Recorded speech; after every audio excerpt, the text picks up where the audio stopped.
Okay, call to order the Lowell City Council work session for January 4th at 6:59, going on 7. Roll call, please. Mayor Bennett. Here. Councilor Harris. Here. Councilor Stratus. Present. Councilor Weathers. Here. Councilor Myers is absent. And we have a quorum. Okay. I don't know, do you have anybody on Zoom out there? I have one member of the public on Zoom. Okay. Why don't you go ahead and mute them, just since it's a work session for the council with no public comments.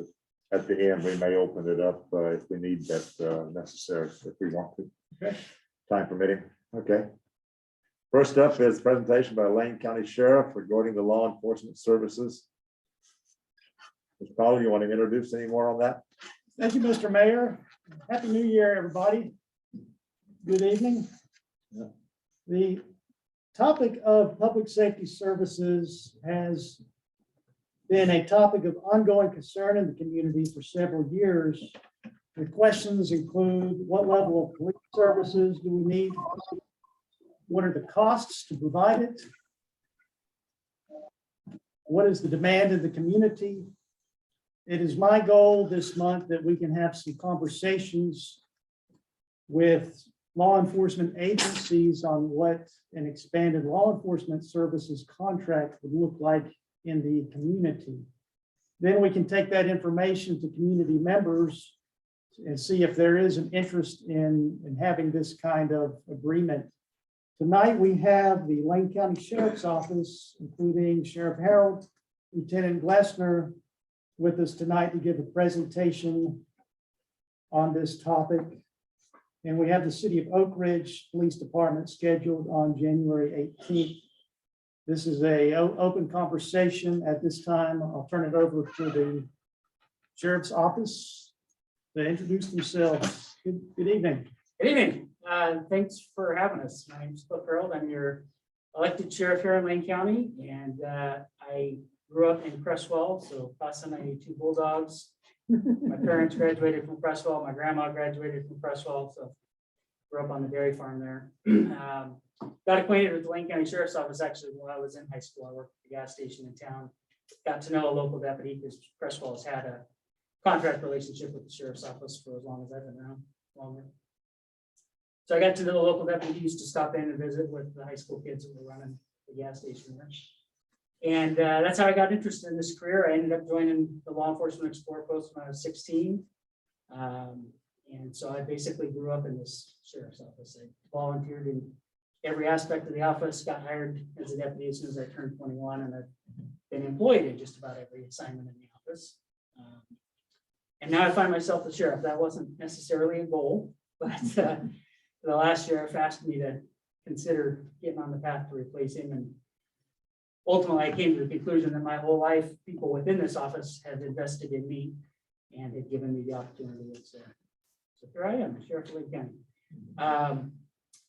I will share that part of my career history, not only growing up in Cresswell, a contract city, but I spent a lot of time as an Explorer cadet riding with Cresswell deputies. So I, generally speaking, I'd go to high school, go to the gas station, close the gas station, jump in a patrol car until 2 in the morning, and then do it all again the next day. So I spent a lot of time in the Cresswell contract back then. I had the opportunity as a patrol sergeant to supervise both the city of Cresswell and the city of Manita contracts at different times. And so during those times, sort of participated like a police chief. I attended, for example, a City of Manita work retreat, a strategic planning retreat over the course of the weekend, and I participated as their law enforcement presence for their board, for their council at the time. So we got a lot of history with those sorts of relationships, and great, I think great working relationships. I think you reach out to counterparts in either Cresswell or Manita, I think you get a positive report on the way that we work with them. Didn't necessarily show up here tonight with a I'm not trying to say a presentation, a PowerPoint or anything like that. Mostly showed up here just wanting to be available to you to answer questions. Any questions that you might have on how it works. I will share that, and we can talk about the county budget. Back back when I was an explorer, I also, back then we had a Dexterville resident deputy who I used to write with, Kevin Woodward for a while, Spence Slater for a while. And so I remember the days when we had a specific deputy signed up there. And the benefit of that, they get to know people and people get to know them, and people who might not otherwise call our office to report crime, if they have a relationship with a deputy and know somebody, they would report things. And we know what that does for the overall public safety of the community. When you build the relationships, that's when you're actually able to address specific items. Right now, you folks get whoever might be available. There's not consistency in that, and there's not a good flow of information. There's nobody within our office that's really got a good pulse of Lowell. You know what I mean? Whereas we've got the deputies assigned to Cresswell or Bonita, that's the regular duty station. They connect with the community members. They just naturally have more information about what's going on in the community, and that enables us to work with the community to both prevent and solve crime. After the Holiday Farm Fire, I was able to get the Board of County Commissioners to get into reserves to give me a couple deputies to assign to that area while they're trying to rebuild. And so it's similar to the resident program that once lived in Dexterville. And as soon as we got 2 deputies assigned up there, actually initially just 1, we were able to start solving crime because there was a familiar face that people were in. And it's not just taking the burglary call from whoever had their garage broken into, but the same deputy also heard from somebody else, hey, I saw the suspicious vehicle up and down my road the other day. I just thought, they'd shoot him an email. I just want to let you know I saw this. Third other person, hey, I just wanted to let you know that so-and-so's son is back in town and I heard that they're ripping everybody off. It's getting those little pieces of information that enables you to go solve the call that you actually got dispatched to. So that, those are some of the benefits that you would have if you had a regular and consistent presence here. I think rather than me blathering on, we'd just be happy to answer questions if that works. Well, I think probably we need to understand how the contract would work and, exactly what the benefits, what would we gain from it? And then of course, cost is a huge issue. Yeah. So I think there probably isn't any information that we don't need right now. I don't know if anybody else has specific. Well, I guess let me ask That's this. pretty general. Has the council gotten to see our contract with the city of Cresswell or Bonita? It's the same contract language with both cities. Not in its entirety. No, I don't think so. I'm more than happy to provide that to you. I actually printed out a copy for myself tonight, but I can send it electronically when I get back to the office tomorrow. So then you can just read word for word what our agreement is with both cities. So right now you have contracts with Cresswell and Bonita. Okay, are they identical or similar? Almost identical. Cresswell pays for 4 full-time deputies and a full-time sergeant, which is Sergeant Denham. Bonita pays for 4 full-time deputies and half of a sergeant. We're trying to incrementally get them to a full-time sergeant. And I've sort of told the city administrator out there that I don't really function very well with half a sergeant. And so I'm trying to get Bonita to that point. Both cities, as they've grown, have increased their contracts. So back when I was supervising it, which was 08-ish, I was half paid by Cresswell and half paid by Bonita. So I supervised at the time 2 deputies in Cresswell and 3 deputies in Bonita. And then over time, they had asked to increase their contract with us as their populations have grown. So now they're both at 4 full-time deputies. That allows 20 hours per day of coverage. So the deputies work at 10-hour shifts. So there's 2 deputies that work 10-hour day shifts with opposite days off. So that covers 7 days a week. And then there's 2 deputies that work night shifts, 10-hour shifts with opposite days off. So there are 4 hours of the night that doesn't have a specific deputy scheduled to work. And when calls come in during those 4 hours, if it's a priority call, main office deputies respond. If it's not a priority call, then it pens until the next city officer comes, or city deputy contract. So were the contracts similar then in 08 in terms of just the fewer deputies? Yes, the language was similar. Jan Clements was sheriff when we altered our language. So the Cresswell contract, when I was an explorer in 1990, was more of a county city share. The city agreed that their deputies would go outside the city a certain area. and the county agreed to provide more deputies than the city paid for. That got sort of tricky because people who were living outside the city of Crestwell weren't paying for an enhanced service, but they were receiving an enhanced service as we started laying off deputies. And then by the time, so from 08 to 2012, we laid off 100 deputy sheriffs. And we lost 200 positions out of our office. And during that time, we adjusted the cost factor for the cities because they had to pay absolutely 100% of the cost because we were laying everybody else off. We went down to the general county only had 16 hours of coverage scheduled and 8 hours a day. If a call came anywhere in unincorporated Lane County, we would call somebody in service if it was a priority call from their homes. So that was really the last time there was any contract language adjustment was in that 08 to 12, and it was early on. It was in the 08. Prior to 08, we did not ask the cities to contribute towards dispatcher records. They only paid the deputies' wages. In 08, we added a little bit of a charge to supplement to pay for dispatchers and records officers to support the deputies. Because again, at the time we were laying Fully loaded. Right. So to speak. Yeah. yeah. So what our fiscal folks do is they figure it out each year. They adjust the rate and they come up with an hourly contract rate. And it truly is fully loaded. So that's the deputy and his benefit, his or her benefits. It's the car. So we pay into a replacement fund monthly so that at the end of a patrol vehicle's life, there's funds to purchase a replacement car. So the replacement costs of the vehicle are included in that rate. Same is true of our radios. So every deputy has one of these and one in the car, and these are pretty darn expensive. So we pay into a replacement fund monthly for radios. So we're going to replace a radio at the end of the life. That's included in the rate.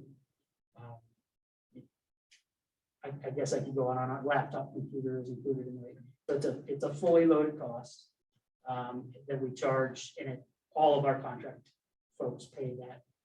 So Crestwell and Bonita are two city contracts. The Bureau of Land Management contracts with us for a deputy and a sergeant. The state of Oregon collects boat registration fees, and then they distribute that out through the Oregon State Marine Board. So we contract 3 deputies for Marine Patrol, and that's through the state contract. So we use that contract rate universally across all of our contracts. That's the cost of a deputy sheriff. When the resident deputy program was in effect, I understand that the county paid for that, but what, and that person, as you said, was more community policing except with a sworn officer. Would there be any advantage to doing that? Again, as a city grows, we're not at Crestwell or Bonita's level right now. I'd be hard pressed. I mean, I have 24/7, but given that maybe we aren't able to afford that, what would that look like in kind of a hybrid model?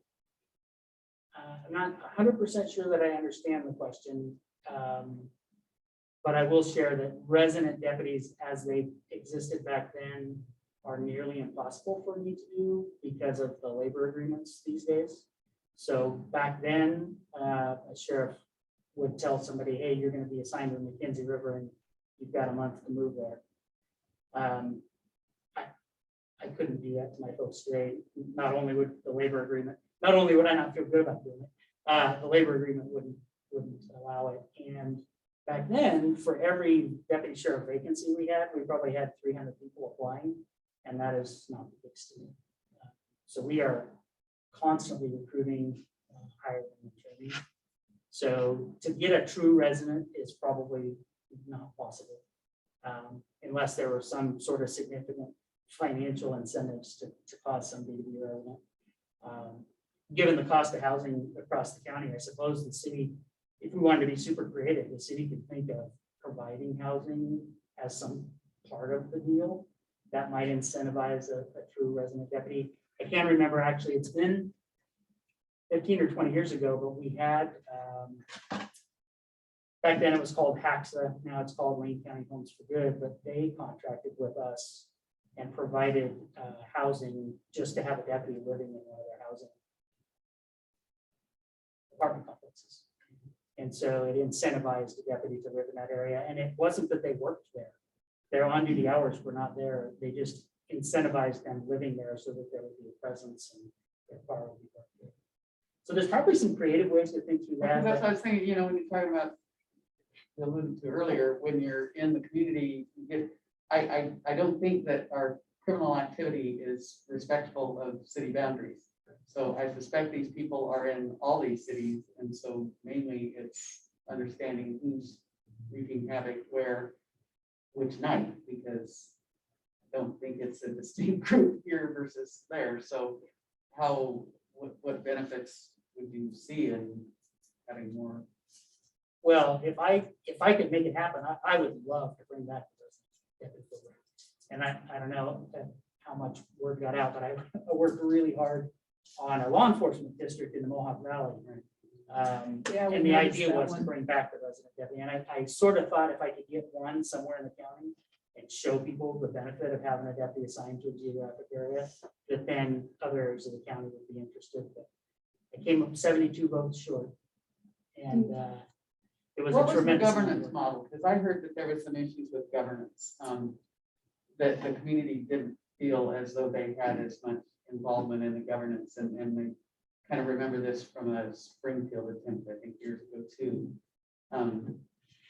Yeah, and I think part of the difficulty was COVID prohibited me from getting to go have community meetings. So the whole Mohawk Valley effort was me sitting in my office calling registered voters.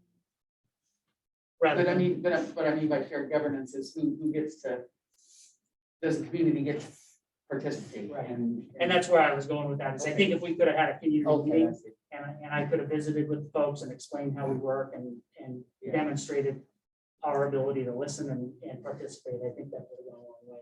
The way that the law is set up in Oregon, because this was looked at before I was judge, there was a thought that perhaps a fire district could contract for law enforcement, and then the fire board would also be the governance. Well, state law actually prohibits that. And so for a second, there was a movement to try to change the state law, but then there were some fire districts that said, no. Don't get us involved in having to try to make funding decisions between law enforcement and fire in our district. So that legislative effort didn't go very far. Currently, Oregon state law requires that if there is a special law enforcement district, the Board of County Commissioners is the board over that district. The only, Well, it can't be shared. there could be an advisory committee, and there would be a budget committee. There would be 5 members in addition to the board of commissioners. So as I was having phone calls with people, the budget committee members would have to be chosen from the district.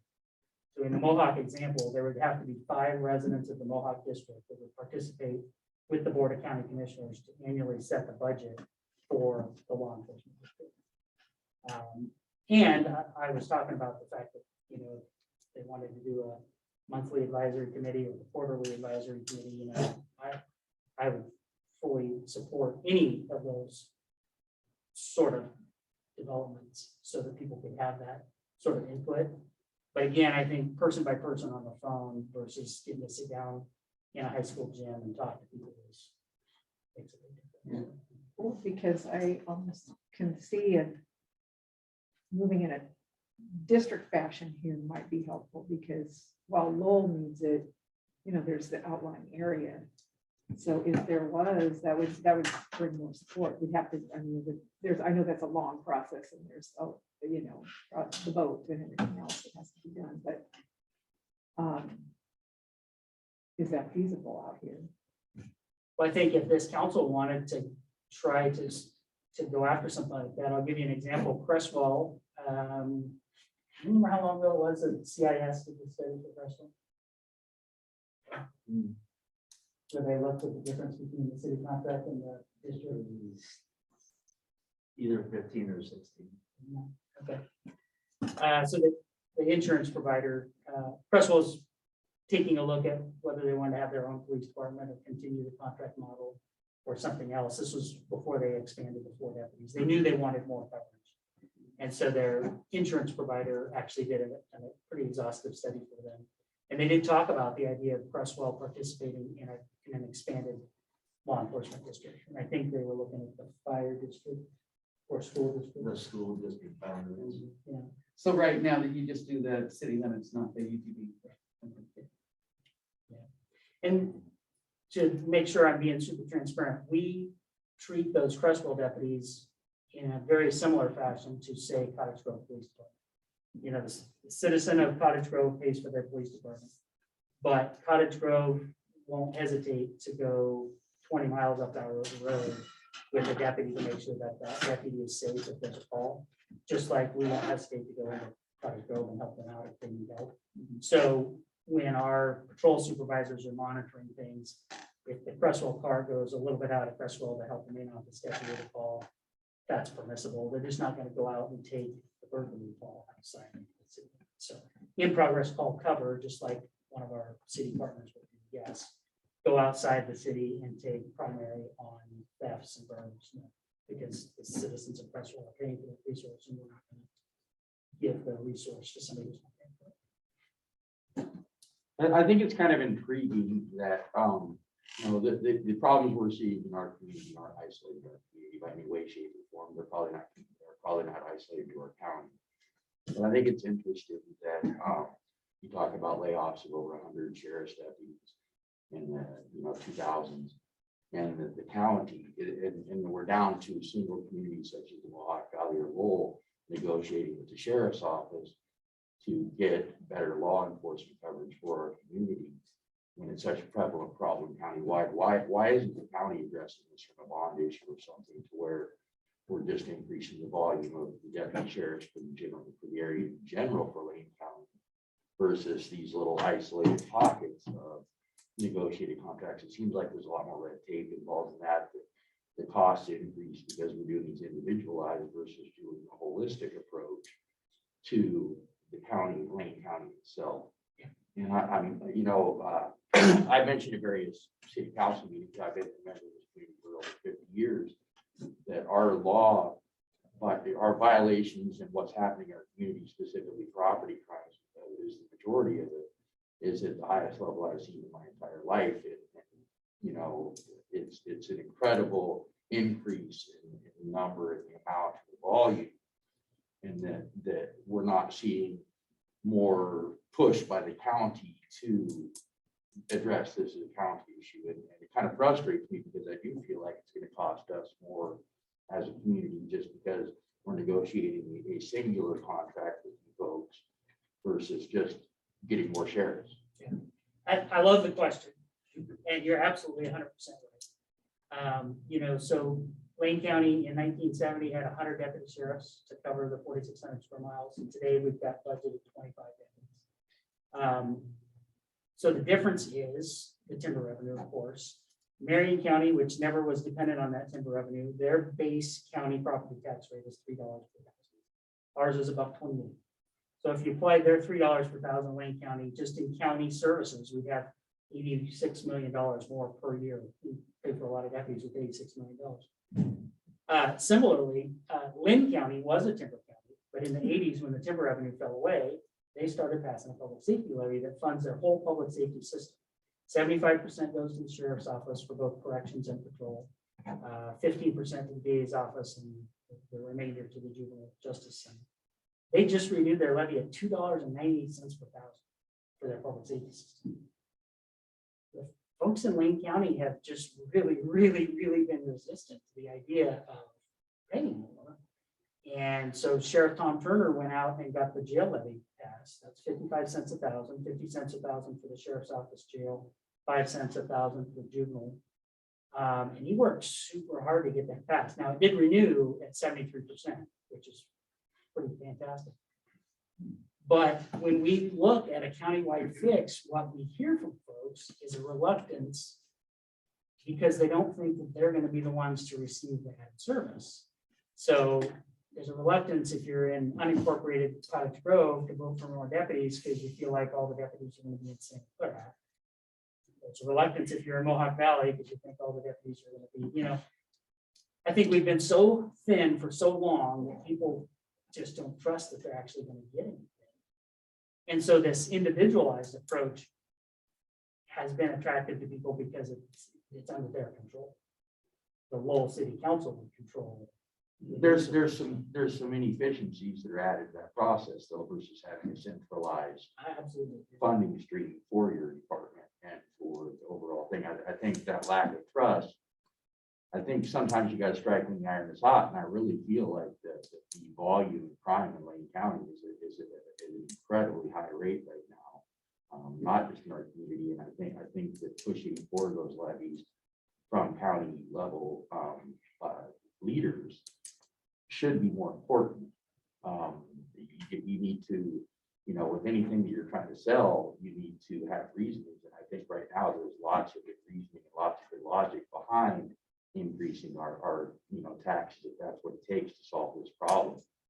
Because if Lowell solves the problem and the criminals decide that they're going to go to Pleasant Hill, then there's just going to be more in Pleasant Hill. I mean, it's kind of like the opposite that we're worried about less coverage for us as individuals or other communities are, that we don't get our fair share of the pie. But really what's going to happen is if we have all these individual things, all of a sudden we're going to really see intensity from these criminals in certain areas that don't have these contracts. And eventually I think everybody's going to be to the point where you're paying that much in property taxes, whether it be local levy or a county. So, I can't disagree with the thing you said. I would love, in December, I got together with the other 35 sheriffs. We get together once a year, except for 2020, we didn't. And Deschutes County has a terrific public safety funding model. They have countywide districts. They have a countywide district that pays for the jail, and then they have a countywide unincorporated county district that pays for their patrol. And they have a really robust system, and every other sheriff in the state is very envious of the Deschutes County sheriff. He doesn't spend any general fund money from the Deschutes general fund, and so he doesn't have to have that battle every year with trying to insist that his shop is a priority because he has a funding stream. I would love to have it. I tell you, when I've pounded my head about how to do better in Wayne County, we've tried to sort of get a sense of what people would support. Everything pointed at trying to do the law enforcement districts. That's why I expended all the energy on it. but I can see why on your end there's an impetus to do that. And I understand. I think that's, makes sense. It's something, and it helps people out. But I just think it's intriguing that there's not more push from the county level to get to just a centralized funding stream. And I will say, I miss when Kevin was our local police officer. It was really a benefit to our community when Kevin was here. Yeah, and I guess I'd encourage, y'all to be in communication with the county board of commissioners. It is a little interesting. So, sheriffs are elected officials, and so the commissioners are not our bosses, but the division of responsibility is real clear in statute. It's my responsibility to organize the office. It's their responsibility to fund it. And occasionally, I have great relationships with commissioners. Off chance any of them are going to watch this later, I have great relationships with them. But I do think that both of us being elected, it does allow them a little bit to, when people complain about lack of service, there's the ability to say, hey, Sheriff, what are you going to do about that? And I can only do what I can do with what I have. So, yeah, anyway. Man, if I had 30 of you that wanted to get together and really energize a countywide solution, I'd be excited about it. I talk to the board every chance I'm in front of them about our public safety system, and I give them comparisons to other counties. Our average is about 0.18 deputy per 1,000 in Wayne County. The average, if you take all Oregon sheriff's offices together, the average is a little over 0.3. So we need to hire 60 more patrol deputies to get to average. Do all the other counties, Deschutes, for instance, their model, do they also, my understanding is that the deputies, we don't have jailers per se, they're deputies that work in the jail, and there's been talk over the years about separating those. Is all of Oregon, the counties that, are around us, the same as Lane County in regard to jail operations? Pretty similar. So state statutes demands that every sheriff run a jail. Right, but not necessarily with deputy sheriff. So. Well, they're all sworn deputies. It's just some of them are bifurcated. They have corrections deputies and patrol deputies as two separate labor classifications. And I could say it's probably about 50-50 on how many do that, but yeah, we're very engaged in the Oregon Jail Managers Association, which is part of the Sheriff's Association, and the jails are operated by deputies. Even so, there's the Northern Correctional Regional Center, which is 4 counties have combined to run their jail. Those folks who work for North Or have to be sworn in by a sheriff, and they are sheriff's deputies to do. So that Deschutes has a much higher per capita rate of deputies on patrol. What do their failure to appear rates look like? What bed capacity do they have in relation? Is it apples and apples with us, or is that significantly different too? Because one of the things that we've talked about is, you know, it's great, you can put 100 deputies out there, and when the thief is out on the road before you even get your report filed, it makes a mockery, you know, the whole thing. So how do we compare then, say, with Deschutes that has a lot more deputies on the road? Are they older people, or they have the same issue we do? Yeah, so that, you know, currently, of course, the population over there is exploding, but the population is still lower than us. And so I think they have about the same number of jail beds as we do. And I couldn't tell you what their FDA rate is, but you're right. We do still continue to have to capacity-based release folks from jail. And I look at that report from time to time. And because of the jail levy, we no longer CDR serious violent offenders or higher 11 offenders, but we definitely CDR property offenders. We currently have a jail bed or a built bed capacity of 411 beds. This last year, we went through a process with a group called BLR. They're basically corrections architects. They build jails across the country. They built a new jail in Crook County real recently and a new jail in Jefferson County. So we invited them in to look at our space and tell us how we could do things more efficiently. Our jail was built in 3 different decades. So the main jail was built in 79, and we added to it in 89, and then we added to it in 99. And so corrections architecture has come a long way since 79. And then the type of people we're housing now versus even 1995 when I was in there has completely changed. Medical and mental health. I mean, we're running we're running a mental health institution. We've had to, for example, we've got a housing area that's only 35 beds, and historically 1 deputy staffed that. But that's where we put everybody that comes in off the street that's high or intoxicated, that's likely to have medical impacts by not having their drug of choice or alcohol. And the liability related to running the jail has gotten so high that our medical provider that's in the jail has a policy. They have to see those individuals every 2 hours. Well, it takes a deputy to let them see that person every 2 hours. So we ended up having to staff 35, this 35-bed housing unit has to have 2 deputies in it, just so we can make sure the nurse can see people on a regular basis, because with 1 deputy, they were so busy, the nurse wasn't making the checks on time, and then we had this liability of anything medically. I digress. So we had DLR take a look at our jail. They did do a 20-bed calculation, a 20-year bed calculation. They told us how many beds we should have in 2040. They used 3 different mathematical calculation methodologies. They came up with 550 beds-ish, the average of the 3 different methodologies. And they told us how to add to our jail, because we're kind of landlocked. So we do have, you know, a very high level. Here's how you could add 87 beds to your current facility. And an approximate cost of $20 million to do that. You know, the city of Eugene is pretty unhappy with the level of crime in the city of Eugene right now. They passed that payroll tax. They're going to hire lots and lots more police officers, but they know they have insufficient jail beds. Do they buy beds from you? Well, they currently buy 15 beds through Eugene Muni Court. They would like to buy more from me, but I won't sell them anymore, because if I sold more beds to the Muni Court, I would have to kick out more circuit court offenders. So I'd be hanging on to criminal trespassers and releasing burglars. And the Veneta and Creswell contracts don't buy any beds. They don't. Yeah, but jail capacity is an issue in our county. It's going to continue to be one. One of the things we did last year is we beefed up our electronic surveillance program. So we added electronic surveillance bracelets We have about an average of 100 per day now. Folks that are released pre-trial, but they're wearing an electronic surveillance bracelet, where prior to they would have just been CDR. So we're able to keep a little better track of them. And when they cut their bracelet off, we're at least alerted to the fact, and the judge can issue a warrant for them to come back.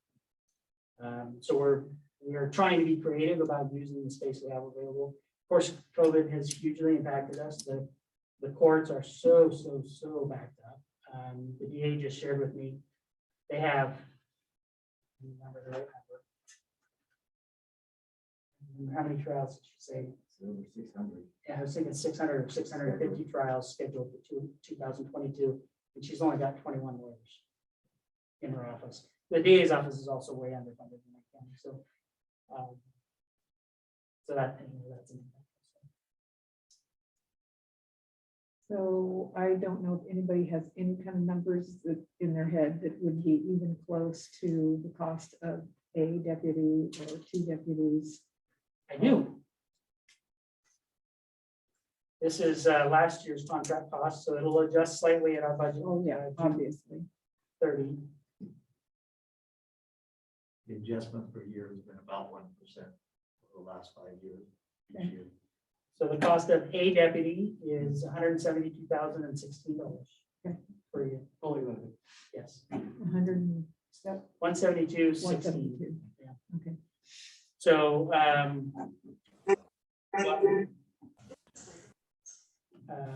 what we have encouraged our city partners to do is to add a little bit of overtime into their budget. So what we have here in the Cresswell contract is they've added $5,000 in overtime costs for each deputy they pay for. That's for 2 reasons. One, deputies are just naturally going to incur overtime. They're going to get called to court on their days off. They're going to get to a call at the end of their shift. But then it also allows us, when the deputy takes their 2-week vacation, we can post some overtime to cover the contract while they're out of the contract. And main office deputy will pick up the shift here or there, so that there's coverage where they're going. So that probably looks like 180, a budget of 180 Yeah. for 1 deputy. Yeah, and we got farther down in these conversations, that cost pays the replacement cost on a vehicle. It doesn't pay the startup cost to get the car. But we could probably take a look at our fleet and find a way to be creative about getting a vehicle for a little deputy, and then the contract would be paying to replace it eventually. So my fiscal manager would be cringing a little bit if she was sitting here. There used to be community policing money for those sorts of things too. Yeah, Does yeah, that exist actually, anymore? Lowell could probably be successful at community policing grant that would provide some of that. Yeah, again, we could be creative about some of those things as we got farther down. I have just a on the ground question. What if all these household cameras done for your business? Help or hinder or confuse or assist? They help. We get a lot of the community self-citizen reports for calls that we just don't have time to go to these days. So some of the burglaries of somebody's shed or vandalism of a car break-ins and stuff like that. A deputy looks at every single one of those reports. And oftentimes we have those kind of cameras that we can that footage, we take it in, we send it out to all our law enforcement partners, including all our folks that work in the jail. And these people are usually not strangers to our jail system. And there's a lot of deputies that, you know, are sitting on graveyard and they're looking at that picture and the mug shots and they're like, well, a lot of them just recognize the person right there. And so, yeah, he was just in here last week. And that information gets out, and you can compare photos and then give us leads. We can work on charging that. I was gonna say, does it actually help to charge somebody? I mean, we could Yes, use those. we do charge them. Lowell's got them everywhere right now, I think. Well, that was my follow-up question is what can citizens, not just in Lowell, but citizens countywide do to assist? You know, what's helpful and what's not helpful? Because it'd be good to eliminate the unhelpful and then. Yeah, no, that's always helpful. And I would say the biggest thing is to report all of these crimes. A lot of people kind of throw their hands up and say, you know, my car got broken into last night and got a pair of sunglasses and iPhone or, something, and they just kind of let it go as that's just life, and they don't necessarily report it. But all those stats go into, I think that's the funding down the road, after more reports, the crime in different communities, more than what we're having high crime. So the few deputies we do have on the road, we can focus them in certain areas. A whole bunch of car plots. Pisgah, for instance, is one of the places that gets hit really hard. We report that.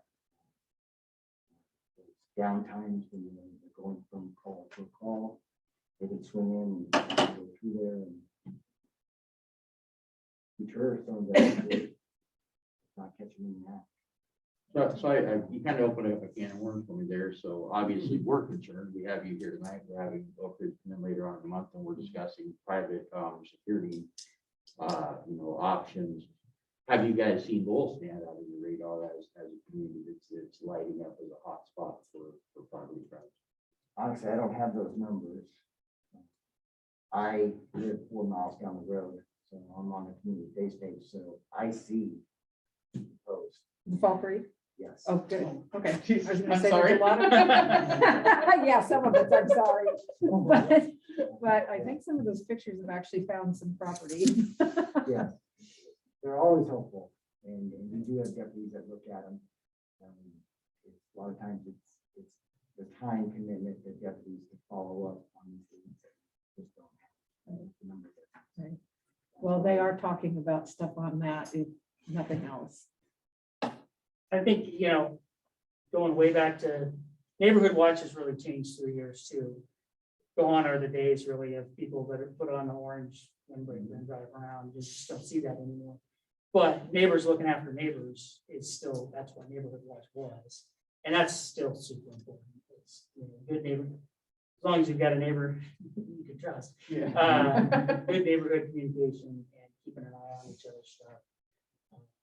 And those, like you said, it's really understandable to me that somebody's car got broken into, their garage got broken into, they call the sheriff's office, they get put on hold. It doesn't feel like anybody cares, and then they get told to fill out their own form. I understand why people say, why? You don't care. Why do I care? And I wish I could change it. But those forms, we do get them reviewed, and occasionally, all of a sudden, there's one piece of information that then connects 10 of them.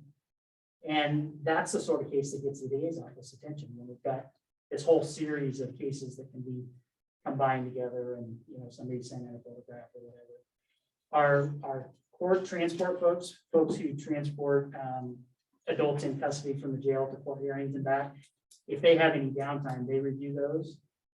It's also how we transition deputies from jail service to patrol service, so it's as they're becoming patrol folks. And so at least twice a week, they're sending out emails agency-wide with photographs and, hey, I'm working on this citizen self-report form, anybody recognize this person? So as you visit with folks, encourage them to go ahead and do a citizen self-report form, have a photograph, send it in to us, so that we can follow up Well, on it. that is one thing we can encourage people to please report. I will share, and it was actually, you asked me about this theft and Lowell versus theft. The brazenness of criminality right now is, That's what's shocking us. Yeah. yes.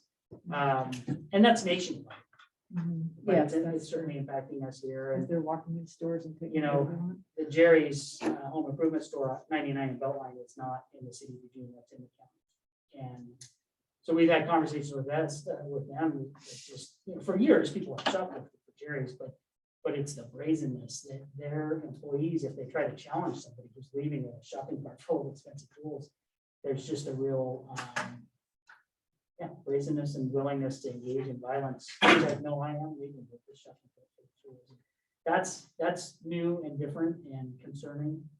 And I think it's happened across the nation. I think the pendulum is going to swing the other way, because I think a lot of people have recognized that they don't want to live in a lawless society, but it doesn't turn over. I think, you're discussing people grabbing some stuff out of garages or, vehicle break-ins, a lot of that you know, in the past, maybe we chalked up to teenagers or something like that. I hate to throw labels out there, but it's above and beyond that now. We're seeing major car thefts on a regular, vehicle thefts on a regular basis in our community. We've probably had more vehicle thefts in the last 2 years than we've had in the previous 50. So we're in the cycle of not just raising this in terms of, you know, openness of it, but level of what they're attempting to do. When it rings, it's not just an individual, you know. Yeah, absolutely. I mean, I'm sure these people are, you know, calling each other on their cell phones and using communications, and, you know, coming up with levels of you know, operations that are above and beyond your, you know, just your typical single operator, you know. So again, just shared with me some numbers from last year. So there was 501 calls that were generated within the city limits of Lowell last year. And when you add in just the surrounding areas, Pengra,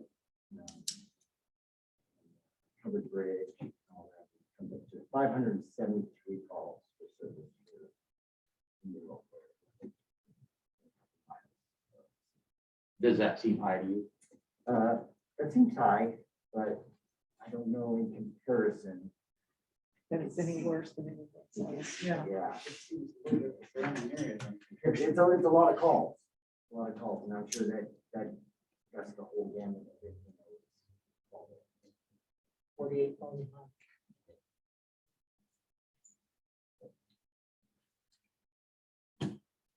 I have a few comments.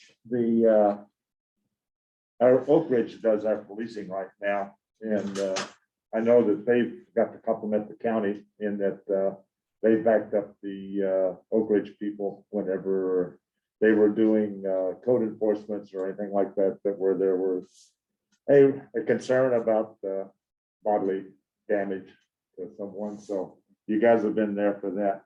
I did pick up on something we have a deputy here and he leaves the city limits. Does he go back on county payroll or fund time, or is he still on us? If it's just outside the city to cover a deputy on a priority call, he doesn't leave the payroll, just like the Cottage Grove police officer that covers the deputy on Railroad Road, doesn't go off the city's payroll. And that If we- works- I'm sorry, that works vice versa as well. If a contract deputy is here and has to make a suspect contact, he's gonna have the main office deputy come cover him, and we don't charge the contract for that deputy coming. Because if you look on Facebook, you see quite a bit going on over in Fall Creek, Little Fall Creek, and even Dexter. So I see us maybe funding that person. And I realize they're preventing crime in the whole area, but I see us funding that person. Well, unless we do a district. What I would say Yeah. is, we wouldn't send him over to Dexter to take a burglary report. Uh-huh. But I could see him being over at Dexter to make a contact on a case that originated out of the Lowell. Okay. And then just to follow up, for example, something crazy like Holiday Farm Fire or something like that. If we grab the deputy out of Crestwell and they spend the next 3 days doing something else, then yeah, they come off. City payroll. Okay. Yeah, I realize it's gonna take a vote of the citizens to probably pass this and get it in there. Once it's passed, do you hire someone at that time and start training, or do you list it on your positions available and fill it pretty quickly, or how's it go? We would put out a memo to our patrol certified folks and say, hey, we've got an opening in Lowell. Send us a memo if you're interested. And we would fill it. We would not expect you to, I have heard of other sheriffs where the contract actually starts when they hire the person, they start training them, and the contractor is paying for that whole training time. Mhm. We wouldn't do that. We would plug a trained person into your contract and we would continue training our spots. The other thing is, I know you're talking about the coffee shop and stuff like that, but you know, eventually we're gonna have a new city hall and stuff like that. What kind of facilities or accommodations would you like to have? Plus, we're closed at night, but we can give you a key to get in here and do what you need to do. Is there certain, I know Crestwell has a whole section, radio room and everything like that.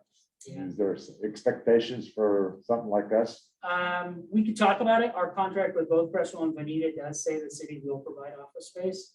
Partly that's because the cities have really wanted to make sure the deputy was in the office, you know. They certainly don't want the deputy driving Eugene to do office time. So we could discuss it, but, you know, an office space with Okay. a Wi-Fi is really. I should be looking at the guy that directly supervises the guys. The only thing we're on is a separate server line that the county IT comes out and establishes between the two contracts, because of the security features of the systems, we can't be on the city's, we can be on the city's broadband, but we can't be on the city's Server. firewall, basically. So we have our own firewall and our own server that comes, which takes up very little space in the same server room that the city has.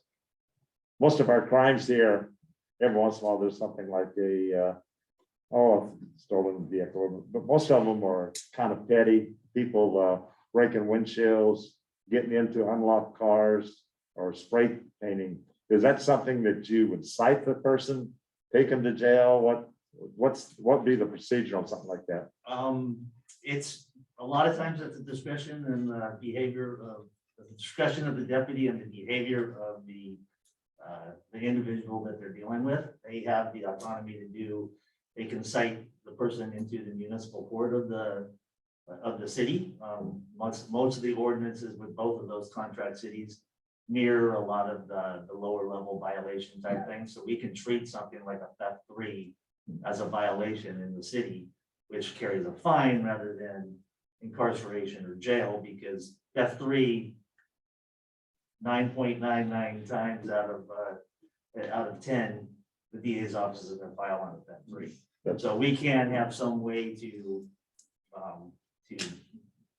get some type of justice out of the person. Traffic violations all go into the media court with inside the city, so that generates a larger amount of media court, not really necessarily any money because of the way the state takes the money, but they have the ability to say, okay, this person needs to go to jail, and a lot of times the first time will be a citation to appear, and then the second time they do something after getting that chance, it's like, okay, well, you're a problem now, and they'll lodge them at the jail. So it's just at the discretion of the deputy. I can share with some of these lower level things that wouldn't probably get investigated most of the time by the 3 deputies that are out on the road in the main office. If they take a burglary report, or especially a business or something like that, then they take the report, and if they have time to follow up and get evidence and try to investigate it, that happens only when they're not going from call to call to call. A lot of times those don't get resolved very easily, if at all. With the contracts, I can share a recent bout of things that happened. We had a particular individual that rolled into the city of Crestwell right around Thanksgiving and proceeded to break the windows on 2 businesses trying to enter, got into a 3rd business by breaking the window, crawling around on the floor, smashing the cash register, and got away with about $8,000 and a couple more $1,000 worth of tobacco products. Then went across town and did the same thing at one of the local restaurants, getting about $5,000 there and going away. And we were able to pull a little bit of video because we have the time. The deputy that takes it has the time to investigate, contact all the businesses, get surrounding video from other places. And we were able to identify the person by sharing that with Eugene PD, that they had a bunch of cases on somebody with a similar MO who looked the same as our guy did. And so they gave us his identity. We were able to look him up across the state, up and down the I-5 corridor with several other counties. So several counties have charges on him. And then once we put something out on that, we wanted to talk to this person. Corvallis PD picked him up in the same truck that was seen on video with one of our local businesses. So that's the kind of investigative power that the contract deputies have, whereas they've got the time to be able to go and investigate the smaller things like the graffiti. I spend an enormous amount of time, even as a sergeant, investigating graffiti in the city. because I can't stand it when they do that. So that's the ability that those contract deputies have, whereas the main office deputies just don't have it. The time was not there. They are constantly chasing the call screen. Small town like this, or one-on-one or something like that between the deputy and the people in the town, you're probably talking about 100 people that's gonna give you the biggest part of your problems. Where you have probably maybe 200 or 300 there in And Preston, I being can, larger, and but, after kinda- working since 2012 to 2015, and then as the sergeant from 2016 to now, in the city of Creswell, I can probably name off everybody that is a problem for us in Creswell. So I And how, and who they're related to. I think we're probably in the neighborhood of 10 to 20 we can hold on for the real problems. I don't think it's in the I number don't of think it's hundreds. a limited, It's a small number. It's a Yeah. small percentage Yeah. that cause 90% of the problem. I agree. And most of them are well known to the community anyway, many of So, them. so then that you could put out 100 more deputies and that's, how's that gonna change it then? If you already know who they are, what is it gonna take? So say we know who it is, what is it gonna take then to get? To In net the that? act. I mean, I don't wanna be Pollyanna here, but you know, it's not, Well, the more charges they amass over time, the less the district attorney has patience with that. And so with this particular individual that we just dealt with earlier in our county, he's getting indicted on everything that finally got to the every tipping city is point. throwing at him, and he's gonna go do prison time now. And it's all good cases. So that's how, and if I arrest somebody for trespassing, someone that's homeless or houseless, I'm in the city of Crestwell, if they end up getting trespassed from places and they get arrested for trespass multiple times, eventually they either do some time in jail or they decide they're tired of getting arrested and they just, unfortunately, they go somewhere else like you were talking about and become someone else's problem. would you say though that having the presence helps? Yes. I mean, just simply having the presence deters a certain amount of. It definitely makes the citizens inside the city, when they see the car driving by that says Lowell or says Crestwell, they know that that's there, that those are deputies that are dedicated to them. And they feel a little bit more sense of peace, plus they know who they can talk to. But I mean, the criminals as well. I mean, Oh, it goes back to that brazenness yeah, that's the- issue, You there's don't just, think if that's there are no helping? repercussions, then that's just gonna increase and increase. There's always gonna be crime, there's always gonna be somebody up to negative behaviors. no, I know, but I But just, I think the more presence and the more response there is from the community and from us, the less likelihood there is to have that be exponentially more open and I guess that's, I know it's more brazen. I mean, that's obvious across the country. But at the same time, I can't help but think they walk into a town like ours and know there's nobody. And the people could call and, there's nobody to respond. And I mean, that's not your guys' fault, but. it's Not kind of- only that, but they know when you come to go. Yeah, and We- so. We know if a sheriff rolls into Lowell right now, that within an hour, they're going to be out of Lowell. The window's open back up again.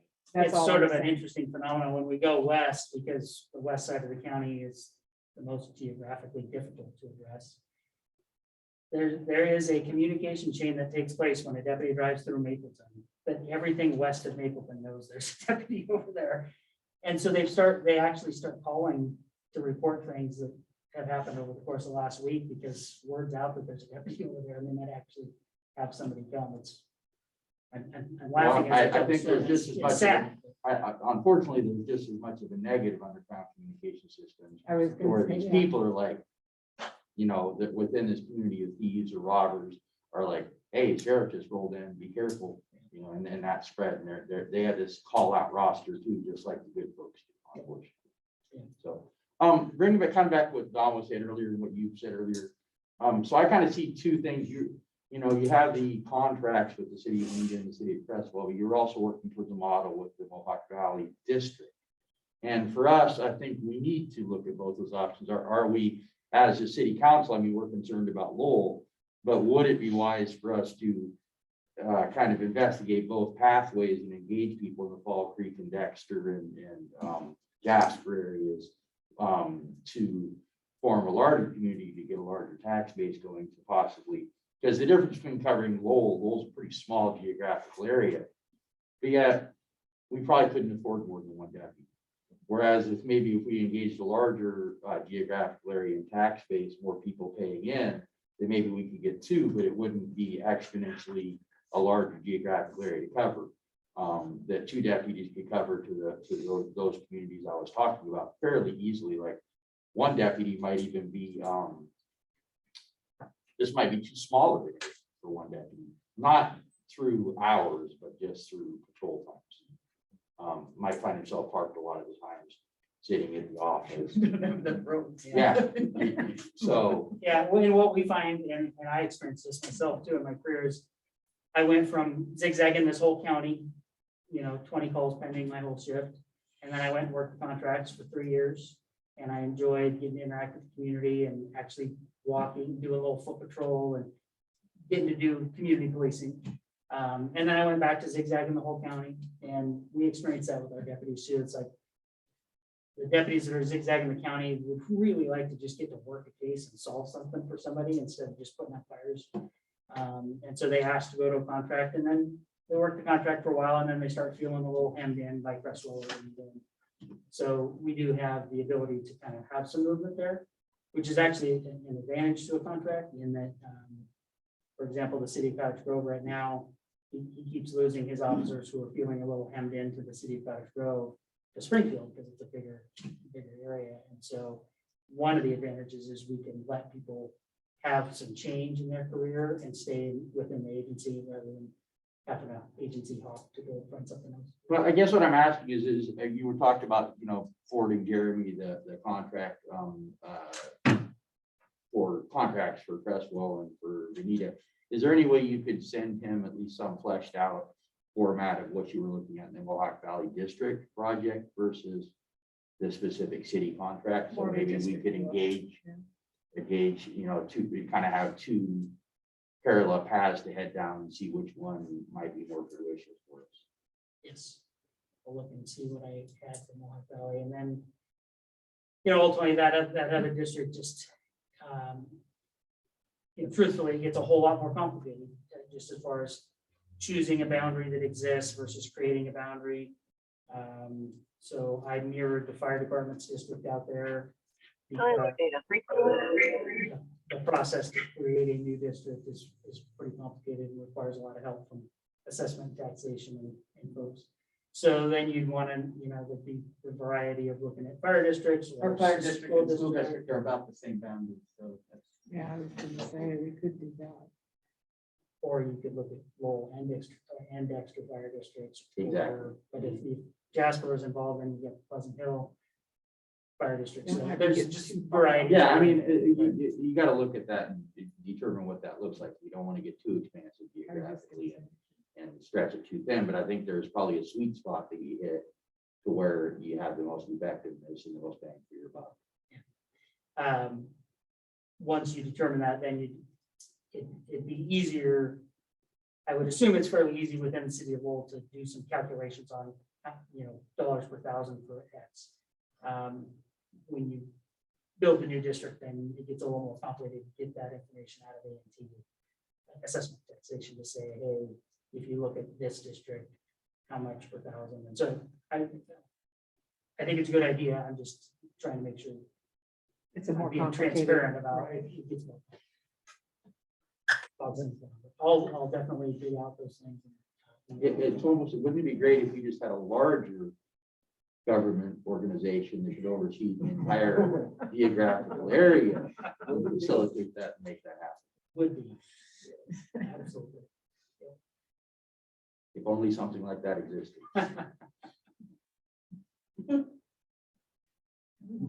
Anything else? I have, Mr. Mayor, a couple of Yeah, sure, questions. go ahead. In October and November, Captain Mann and members of your team met with Mayor Bennett and I. And I have two follow-up questions on what we discussed because I think it would be valuable for the council to hear and members of the public. One of the things that Captain Mann recommended for us would be to have two deputies, one who works in the morning, one who works nights, and they would have an overlap day. Is that what you would still recommend? And if so, could you speak to the benefits of that? And then the second thing that we discussed was the big ability of deputies assigned to this area to tap into the resources of your office. For instance, as they're investigating crimes here, they might see certain patterns. They have access to the detectives at your office, access to databases, informants, where they can, have a greater ability to solve these issues. So could you elaborate on that as well? Well, I was at that meeting as well. I would say that 2 is always a better route because you get 7 days a week. And having two deputies working together, sharing that information, because we all know daytime crime is way different than nighttime crime. They have a better ability to adjust where they can overlap more if they have a high crime type of time period where they're seeing maybe this area, this neighborhood is getting hit hard with assault during peak hours. They can adjust and work together. All our contracts have that model where we have night deputies, day deputies, and then with the overlap one day. That's where they go and do most of it. Suspect contact, follow-ups with, want to follow up on a lead, particular bad guy. So maybe a search warrant, a car, something like that. It's nice to be able to have that flexibility with 2 deputies. And also the community relations are different. Nighttime guys basically be focused on your car files, looking at the burglaries, that kind of stuff. The ones that are out at 2 in the morning generally are never going to do it. Daytime, you're going to get that more community policing. That's where the guys are going to gather that information from the locals. They're the ones that are going to be up in their businesses, they're going to be going to and from work. And so those daytime deputies really make the person contacts and they can get the leads. We know Joe's son just got out of prison, he moved back, and then all of a sudden we got this spike in crime within this small radius of his house. They get that kind of information that's valuable to solving crime. Yeah, so I do recommend that. It works well. The models that we have in the other contracts, it works well. And of course, being part of the sheriff's office, we have access to all of the sheriff's office. And even now, I mean, if you needed a SWAT call out, we have a SWAT team in the sheriff's office that could come out and do that. Let's say your local deputy builds a case against a certain house that has 2 or 3 people in it that are doing the majority of the burglaries and car flight, and you want to serve a search warrant. Maybe it's a little bit more high risk than just going up and knocking on the door. They have those resources where we can get a lot more deputies to help serve that search warrant, process all that evidence, and those are available. We do have detectives looking at property crime detectives, which can also help. Yeah, so you have all the resources of the sheriff's office, and just like when a deputy here at night was the contractor, we have a deputy here at nights and wanted to came across somebody that was suspicious, trespassing in the car that he shouldn't have been on. The resources are going to come from our main office patrol to help cover them. You do have all the resources of the sheriff's office that go with that deputy. Did that answer your question? Good, thank you. Anyone else? Okay, thank you, Chief. Thank you for that. Thank you so much for coming. Yeah, It's absolutely. important We to appreciate us. Really important. Thanks for Appreciate driving up getting from the chance to Crestwell. go. What's that? Thanks for driving up from Crestwell. Oh, no problem. One question, did Manager Amber give you a copy of that policing study that was done by Portland State? No, sir, I don't believe I have that. Okay. It's, you can get it off their website, Okay. or I can send you a copy of it. Generally looking at the summary portion of it, Okay, as to what they came up with as best ways to do things, and kind of some initial numbers for starting your own police department versus a district versus contracting. Those are all in there. Granted, they're 5 years old, but then you add 4% or 5% to that, and that's probably what the cost would be. That was the CIS study that. Yeah. It was it CIS or PS? You just mentioned Portland State. It was Portland State. CIS and we did the meters. They might have done the meters. Yes, you did. I'd be able to round about that. I will mention, just real quick before we go, that I do expect to be able to get in front of the Board of County Commissioners into January, early February, to ask them to allocate some of the SRS funding. Lieutenant mentioned that we're hoping to try and get a property damage detective. So in the latest infrastructure bill that came out of Congress, they reauthorized the secure rural schools funding, Yeah. which, which when the timber revenue went away initially, there was enough SRS revenue. Anyway, over time, every time Congress renewed it, it was less money. And so it hasn't been a real stable source of funding, but they reauthorized it. And so I intend to ask the board to allocate some to my office to increase staffing. So if you have an ear out or you happen to bump into your commissioner and want to suggest to them that you support that idea, that'd be great. We can do that. Thank you. Thanks for having us. Yeah. Thank you. thank you, so Sheriff. much. Thank you, gentlemen. I hope you can find 30 engaged individuals to help you pursue county level. Thank you. You still have my email, so if you have any questions, fire them off. I'll get them answered. That sounds good. Thank you. Thank you so much.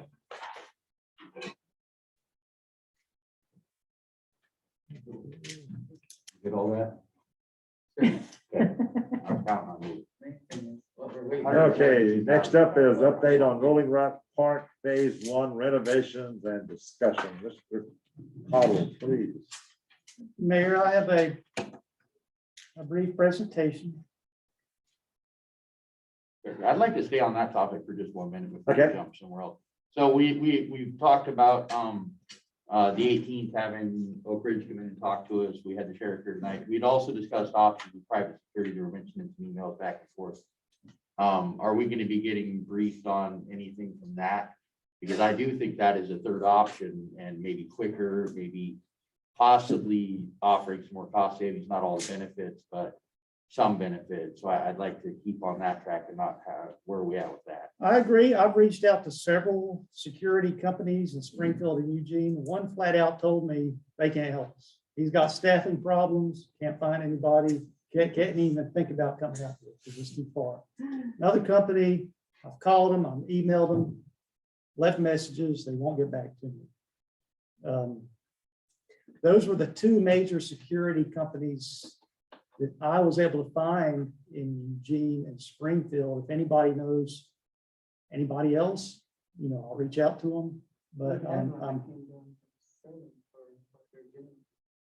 Who was it? It'd be in the records, but I don't remember what year. She said there's an organization that came down, a private security company came down from Salem to do the Black Ray Jam patrols for us. okay, this was a Salem company.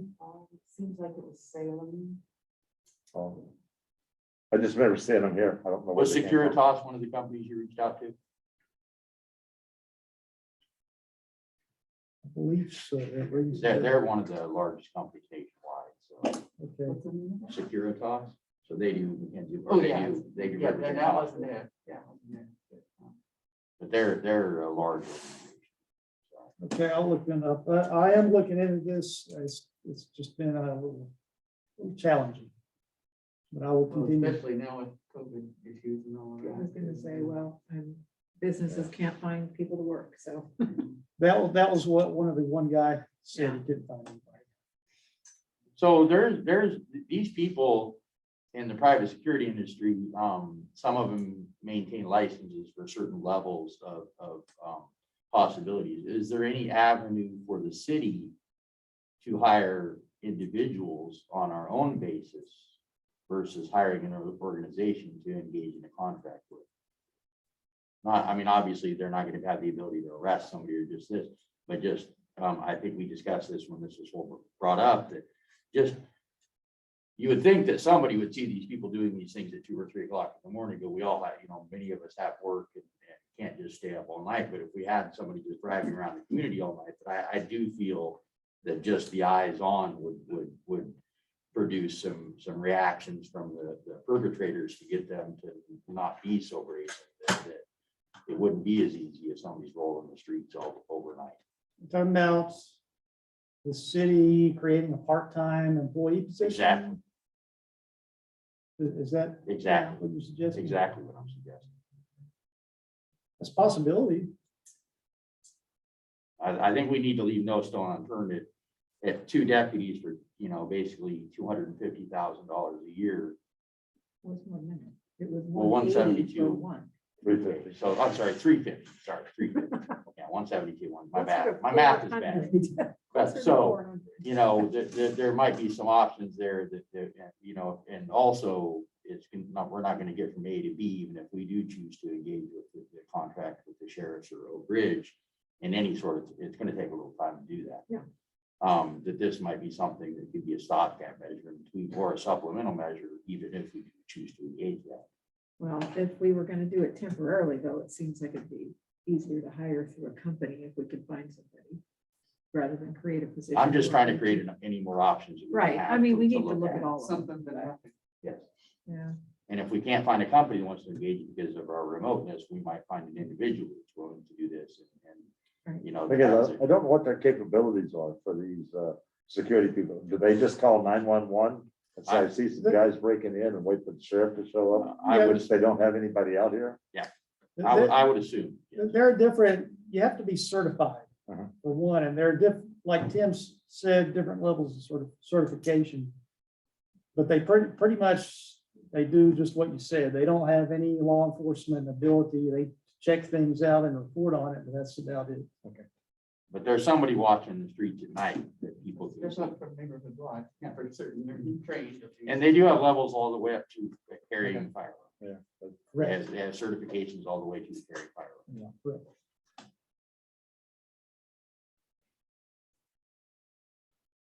It's, I'll continue working on this, prepare some options.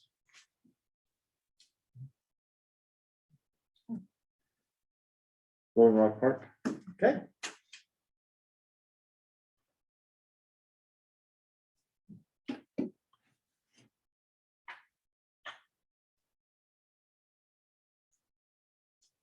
All right, excuse me. Can everybody see on their computers? PowerPoint. All right, I have a brief presentation. It'll only take about 5 minutes. I'll ask that you keep any questions to the end so I can get through the material. The purpose of this presentation is to give an update on our grant application for Rolling Rock Park. And I also have some questions that I need to ask of City Council tonight so that we can achieve some answers on how to move forward with this project. The last milestone that we had towards obtaining our Land and Water Conservation Fund grant was completing the cultural resources study. That study was completed in December, turned into the state, and they have informed me that we are on track to receive our grant in spring, March or April timeframe. Could be as early as February. At that time, they'll give us a grant contract. Once we sign the contract, they'll issue a notice to proceed. Then we can start with construction. We can start receiving our grant monies. This is an update of the project budget. We have $244,000 coming our way. This is a dollar for dollar match grant. So we will be required to come up with the other 244,000. Which brings us to our first question. Are we willing to obtain a loan for $244,000 to meet the Land and Water Conservation Fund match requirement? Now, the LWCF grant has a 2-year deadline. We have 2 years once we sign the contract to get the project done. I believe that we should, before getting a loan, make one last attempt to apply for another big source of state grant funding with the local government grant program. That opens in January. They'll make funding decisions in June. So we can give it one last shot. We've applied for it before. We had a strong application. Let's try it again, see if we can get the money. But if we can't, we need to be prepared to take out a loan to meet this match requirement. So that's question number one that we need to answer. I got a question for you before we get to one. What's the difference between LWCF and LGGP? How does one benefit the city over the other? They're just two different sources of grant funding. One is with the state, local government grant program is with the state. Land and Water Conservation Fund is with the National Park Service, so it's federal, but it flows through the state. So they're two separate programs. Okay. So that brings us to question number two. The debt service on a $244,000 loan, so let's say it's an 8-year loan, which is the maximum that Government Capital Corporation is going to give us, is about $30,000 to $35,000 per year. The general fund doesn't have the resources to pay that annual debt service. What I am recommending is that we implement a $6.20 per month parks and recreation fee. This is a fee that would show up on utility customers' bills every month. And I'm recommending that this pay for the costs of running the parks. So this will be water to irrigate the grass, staff to cut the grass, supplies. Our general fund parks operations are about $130,000. So this would offset operations of the parks.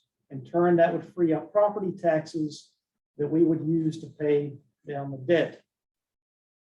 I believe that we could justify tying this fee to an expanded level of service because in return for the fee, the citizens are going to get a park that's vastly different and expanded and renovated from what we currently have. That brings us to question 3. If we're not willing to implement a fee, are we able to find offsetting revenues elsewhere or cuts elsewhere? A $30,000 to $35,000 cut to the general fund is about an 8% cut to our operating budget. At that level, we're talking about cutting programs, we're talking about cutting staff. That's going to be very difficult, especially when we're looking at opening a new library. We don't have other untapped revenues either, unless we're looking at implementing, fees to our planning process or public safety. So this is going to be very difficult. We can look at this through the upcoming budget process, but any new fees, decisions on that need to be made in conjunction with the budget so that we can properly budget those fees in the new budget year. And the last question, if we can't get a loan, if we can't implement a fee, if we can't find cuts revenues elsewhere, are we willing to withdraw our grant application? Now, things are going to start happening very quickly with this project, and we need to make some decisions, which is why I put this before you tonight. In my recommendation, it's not often that $250,000 of free money comes your way. And I believe we should do everything we can to make this project happen. There's a lot of positive development going on in this area. We have the City Hall, the library, East Main Street that we're looking to develop, partitioning off a part of Rolling Rock Park for commercial development. We have a project on North Shore Drive, that's through the application process right now for mixed-use development. A lot of good things coming together in one place. And my recommendation again is to try to make this happen. So that's my presentation. I'll be happy to answer any questions and hopefully get some direction from city council tonight. Is there, are we keeping an eye on this infrastructure bill that Eric referenced? Is there any opportunities for funding streams within the infrastructure budget? Based on my review of the bill, and it is a very long and difficult bill, and I don't think anybody fully knows the full extent in it. I didn't see anything related to parks. I saw a lot related to roads, a lot related to roads. There was money related to wildfire and other climate change related things, but I didn't see anything related to parks. Is there any way to shift things that we're budgeting through normal budgetary processes to seek that funding through that we would be allowed to shift to come up with the shortage that we're having for this? I think we need to be creative in this. And, you know, you talk about looking at, make one last shot at looking for another grant somewhere else. I think we need to be real creative to try to come up with, we're talking right now between our discussion for law enforcement in this park, we're talking about pushing $750,000. So, and you make a great point, and that's one thing that I've looked at with the ARPA monies, the first round of funding that came through. We can use a big portion of that money to pay for the HVAC system in this building. To try to find $244,000 in the water fund, we could do it in the sewer fund, in the general fund. That's going to be very difficult. It's not to say we can't try to fill a portion of that, but $244,000 worth would be very difficult. Well, every, 50,000, we can find something for, that's a buck off that 620 I agree. for the local people, so. I agree. It was $214,000 and $6.20. When it went to $244, you can still do it at $620, you think? You're gonna pull some out of the general fund somewhere, or should that be, that $620 should be higher?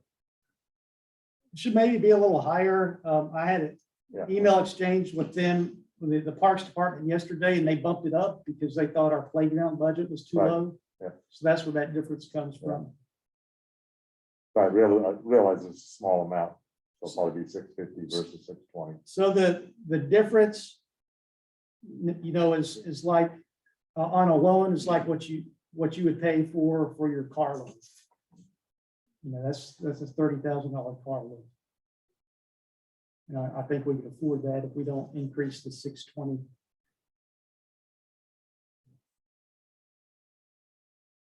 Any other questions? Jeff, go ahead. Yeah, I thought it was interesting that they bumped up the price of the playground and mainly the turf, but didn't adjust anything else. Can you tell me when this budget was put together? When this was scoped and estimated? That was whenever we first, the updated one or the first one. The new one. The one we're looking at tonight, That's other based, than that one playground line that just got bumped up 30 grand. Right. When were the other numbers developed? those were developed at the time the grant application was submitted. So What year was that? that would have been in 2 years ago. 2019. Okay, costs have significantly arisen. I mean, my sister had some stuff graded, a room about the size of this for $4 grand. He could have done that, but for under $1 grand 2 years ago. I don't have a lot of confidence in this budget. I'm really seriously concerned about that, number one.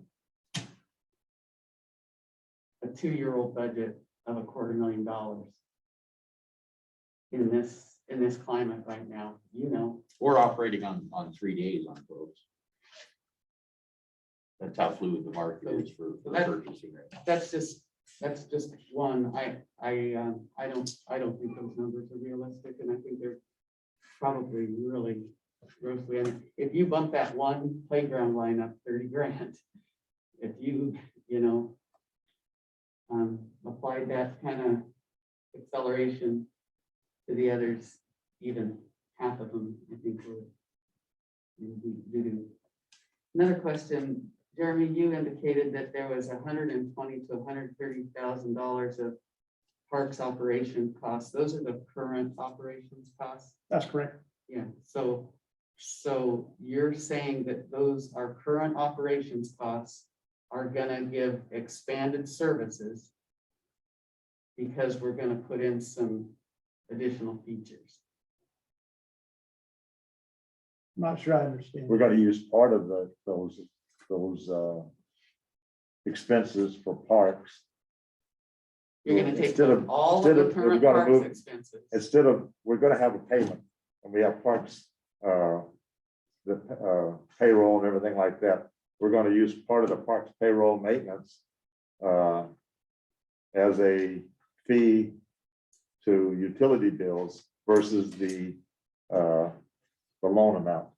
we What I just heard gotta him move say pockets. is he's gonna use all of the current parks operations costs to move over to be paid for by this fee that's tied to expanded services. That's Not the 130,000. expanded services part, but I heard you say, and clarify if that's not what you meant. I thought you said you were gonna, that the $120,000 to $130,000 of current operations to operate our parks would be covered by this fee that's intended to cover expanded services. A portion, the fee would cover only a portion of that. The revenues generated for $6 would be about 30 something. That would offset the increase in the debt service. Okay, but it's a portion of the current operations costs. Correct. Okay, I'm not seeing your tie-in with if we're currently paying 120 grand for the parks services that we have today, how by adding a playground or a sprinkler system, that's gonna magically have expanded services that the park doesn't. To me, it's the difference between capacity and expanded services. Capacity is paid by SDCs. Services, like say you're going from City Hall, we have budget crunch and we're down to 3 days a week. And so we ask the people, if you want it open 5 days a week, we'll implement a fee because that will expand services from 3 days to 5 days.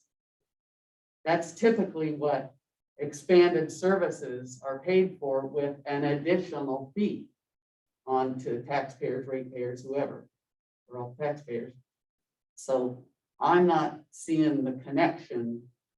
And this was important because this was very delineated by the city attorney with how that works, because it can't be a shell game. It can't just be we're gonna go over here and they'll put this cup on top of it, so we're taking that out of the mix.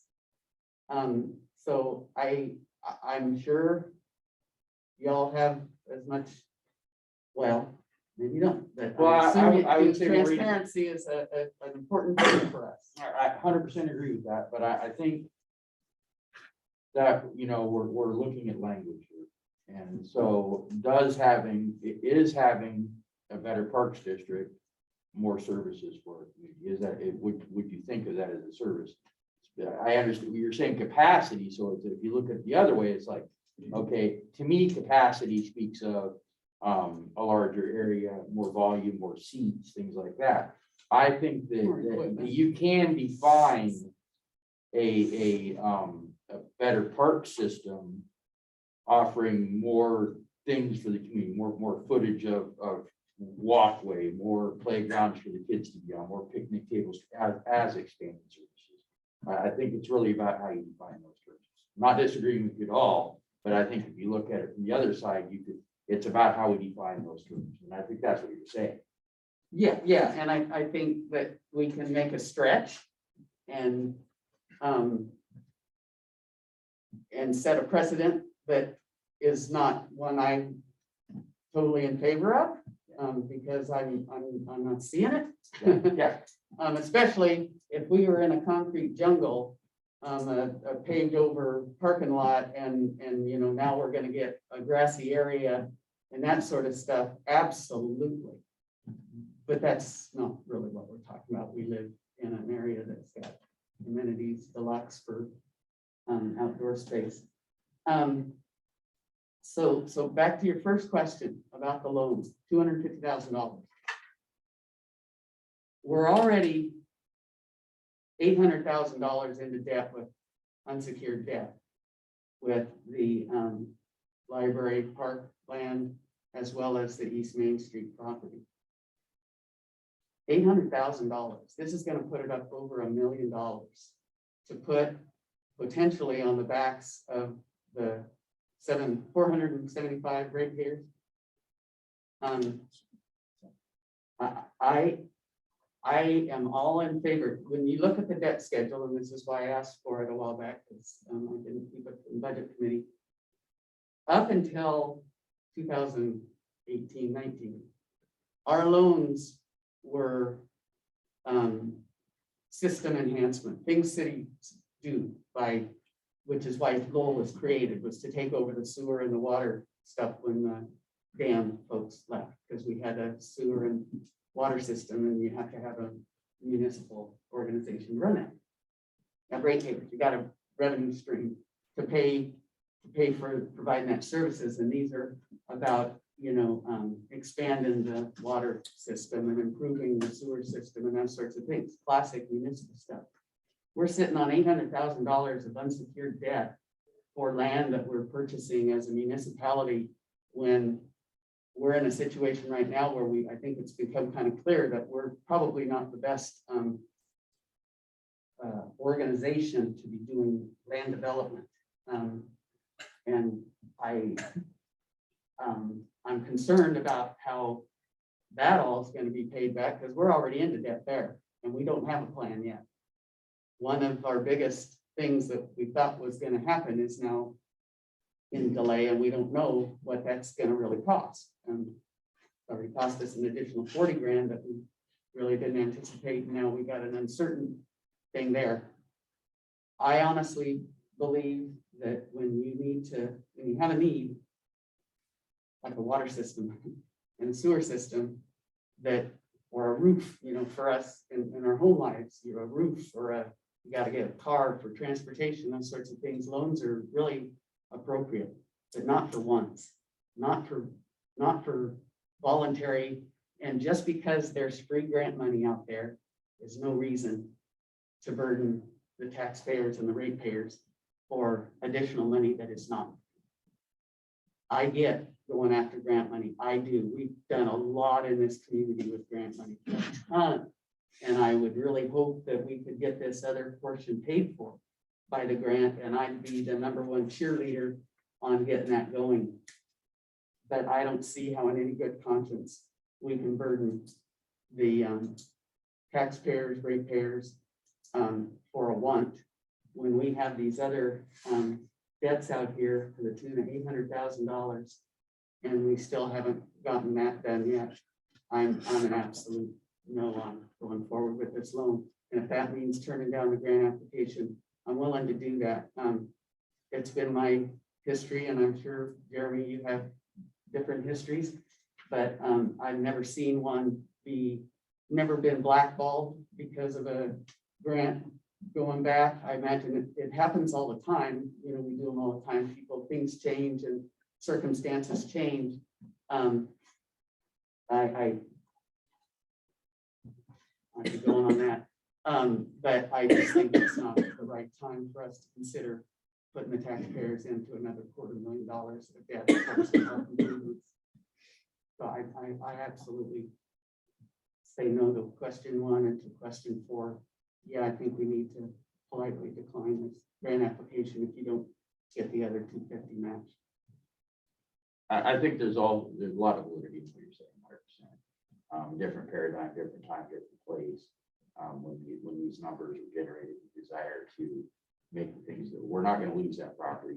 There is a future for that as a park in our community.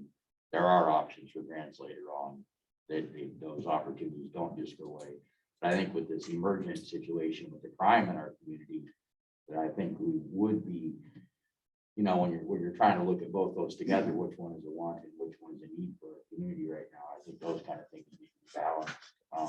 You know, we all want a wonderful park environment for our youth and for our families to be engaged in and stuff, but I think if we're to the point right now where we're seeing mass vandalism in our parks that exist right now, and we can't even keep that under control. We're losing money constantly to replacing toilets or doors or infrastructure repairs from the fact that we walk away from our parks at night with nobody watching them. And if we go invest, you know, 400 and whatever $1,000 in a park, and then we walk away from the night because we couldn't afford a deputy, then and those things are, we've opened ourselves up to larger costs of repairs and replacements of the very stuff that we just spent all that money on there. There's more to be vandalized. There's more cost to those repairs for these expensive things that we're doing. Every new street light that's there is another street light that could be broke. Every new piece of playground equipment is something else that somebody could damage when they walk away at night.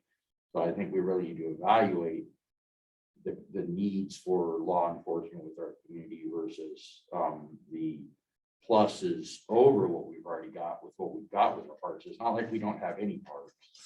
We do have parks. And it'd be great to have a better playground. We do have a playground. It would be great to have more picnic tables, but we do have picnic areas. It would be great to have more grass and stuff, but we have, one of the big features of this park that we're looking at is the stage, and it's already there. And I go down there and look at the stage right now, and the GFI covers are ripped off, and people are starting to damage the siding and graffiti it and light fires and do those kind of things. I have real damage our doors. I have a real problem with, exposing ourselves to more by having more things there. So I can't help but offer some level of agreement with what Maureen's saying in terms of, and we've got a lot of irons in the fire with all these real estate deals. Resolving some of those issues and addressing this law enforcement issue probably would be doing our constituents more of a favor in the long run than a park improvement at this point. I recall, again, in that commission, that one of the biggest priorities was irrigation. And I still support that. I support that in the biggest way because it is our front door coming in. But I think there's a way to do it that doesn't require a $250,000 or a $500,000 project to make a real significant improvement. There's no, it's not this proposal or nothing, not by a long shot. But it's just hard for me to imagine, and if that's what we're saying, then I think we're nuts. We're gonna say $500,000, take it or leave it, and put us at risk. I think that there's a lot more options. And one of the biggest options that I think we can do as a city with regard to development is to be that kind of community that welcomes developers. They use their own money, but we create the climate, to work with them to, I don't mean roll over. Certainly not. We're not going to do that with this deal we're trying to do at East Main because we want good development. But we can also, I really think that there's as all you have to do is put in a development request in a certain metro city here versus in a more rural place, and you can get the same quality development, but you can make it really difficult for somebody to do something. And I think that we can focus on being open for business, welcoming of developers, and taking care of what we have, and improving it. I think irrigation system would be a huge improvement, and I don't want that to fall away. I don't want you to misunderstand me to say that I'm saying let's do nothing, because we can't do it all, so let's do nothing. That's not what I'm saying at all. I'm saying continuous improvement, keep going, let's do what we can, but let's not burden the And taxpayers. Jeremy, we don't have enough time to apply for the grant. I mean, do we have time to apply for the grant before we have to decline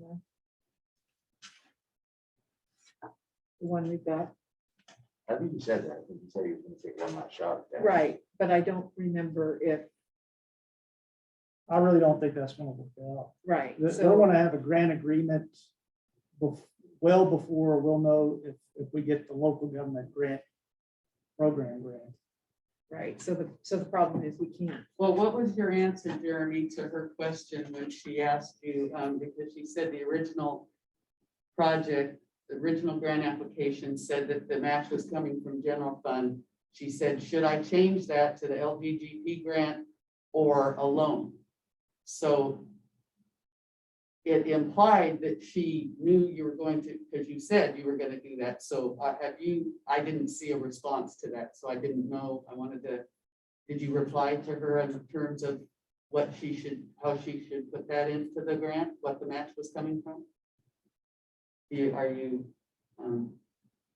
Yes, I responded that we would most likely meet that with a bank loan, but also after that with the idea that we would try to obtain additional grant funding before the loan. Yeah, so the point is, we have to, we can't. If we're not gonna get a loan, then if we're just absolutely sure we don't want to do the loan, the grant, we can't do the grant in time. We can't find out about the grant in time is what we're saying. So So the loan, We would would the all- loan would help keep us in motion while the grant is processed, but we would still be working on the LGDP. I'm not sure if I'm using the right acronym, but we would still be working on that, and that would be used. If we get that, then that pays back the loan. So we can't, it's gotta be that route at this point. I don't think they would just let us use grant money to pay back a loan.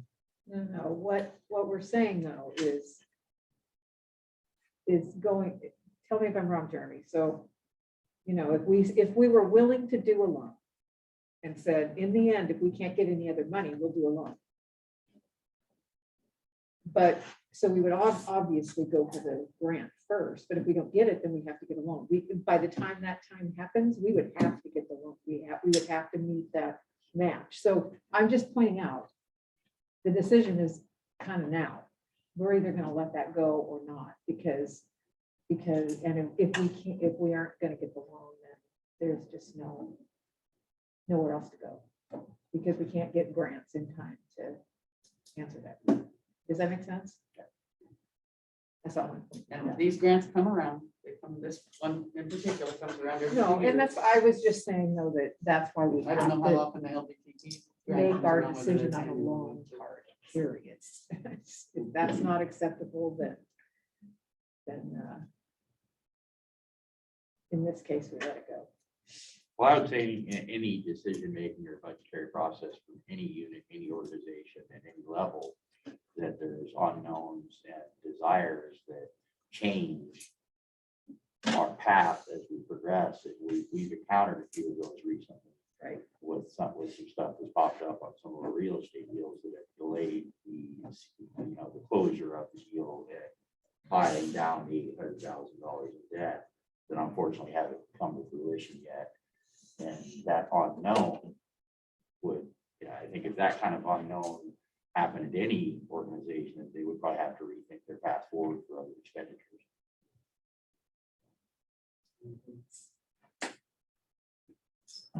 I'll say that I'm not happy with the loan placement that we're in right now. We ended up paying over $100,000 for that park land over there, more than what we expected to pay.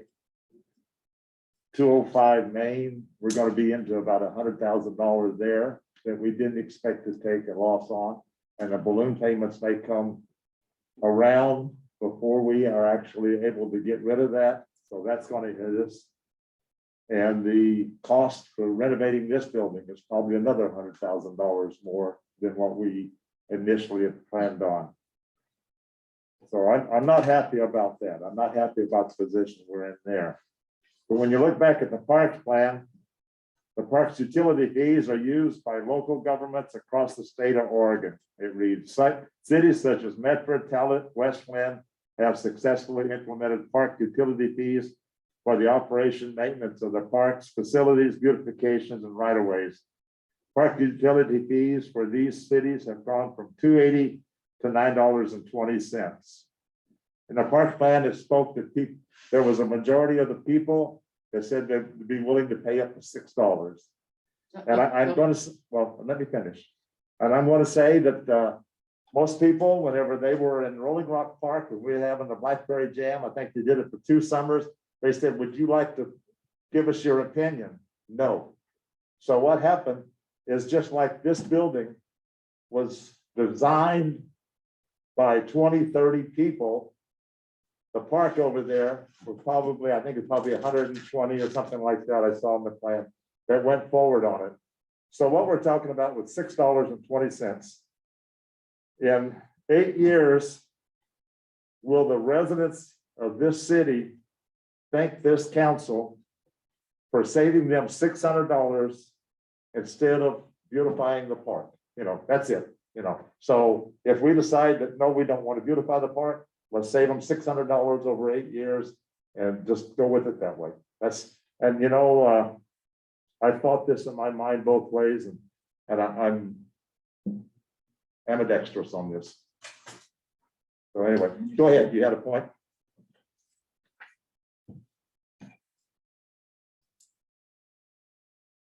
I don't think we're going to be making a decision tonight, but I think that this should be on the agenda for the 18th, and we get a vote, and that way we can give you a direction to go. And like I say, we've got.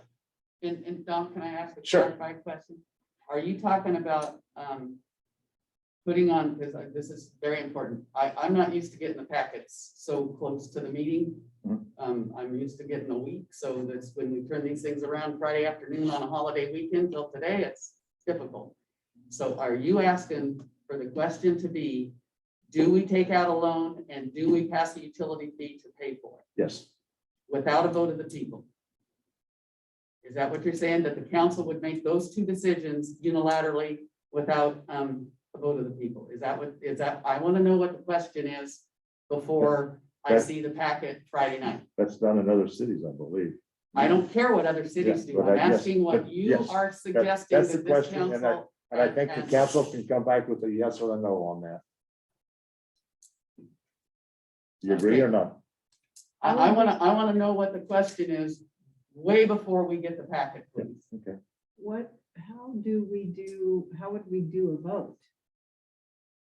We just, we have a vote to whether or not to No, take no, out I the mean loan. with the city. I mean. She's and asking, allow how the would we city have to the vote on community it. vote? What's that? She's asking, how would we have? How the would we have a community vote? community vote if we wanted to do Or that? even input. I mean, I honest to God, do not think that it is appropriate in this Okay. town for this council to vote in a tax on people without any say from the residents.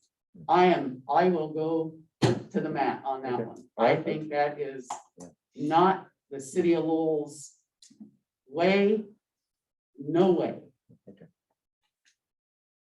So, We And don't- to be we don't make it- flippant that it's so- $6 a month. for- okay, we follow your agenda. I'm happy to follow your agenda. We don't make a decision. He doesn't make a decision. So then where do we go from there? Well, then we, We don't do anything, right? no, if. So he turns it back? No, Yeah, we turn the grant back, Okay, yes, because okay. the plan is not doable. $500,000 is not doable Okay, right now. I'm not arguing with you on that, but I think we need to give him direction. I'm clear in what I would like to Yeah. do. Okay, I'm not arguing, but I'm not trying to change your mind. I just think that didn't we need you to tell were. him what we need to do, Oh, what he needs to do. Okay.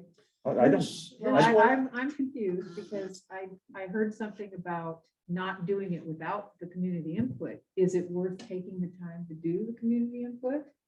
I am, my direction to this, Okay. my opinion, my direction would be to decline this grant because I am adamantly opposed to taking on $250,000 of debt, probably more because I think that the budget is grossly underestimated at this point. I'm saying that he wants direction on this phase one project of Rolling Rock.